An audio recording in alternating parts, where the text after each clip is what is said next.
All right, well, the location of Universe Cemetery, a historical black cemetery, had been lost for years, but was recently rediscovered. Our Matt Lackrit spent the morning with a group of volunteers working to restore the cemetery. To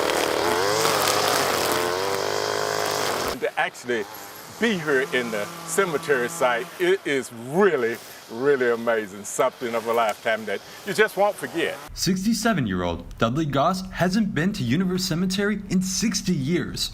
He is one of many to find family. For him, it's his great-grandfather, Benjamin Goss. We used to go to Universe Church, and I can remember coming down here for funerals. Until 2019, Universe Cemetery had been lost until it was rediscovered by Vicki Betts, a member of the Smith County Historical Society. I became involved in a Texas A&M University project called Texas Freedom Colonies.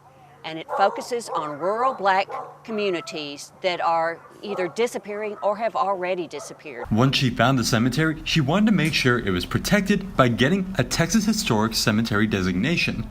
Once that was acquired, Larry Wade, founder of the National African American Historical Society, stepped in to start the cleanup. This is one of our goals, is to find cemeteries just like this and hopefully be able to clean them up and restore them. Wade says there are more than 300 people buried, from former slaves to veterans to athletes.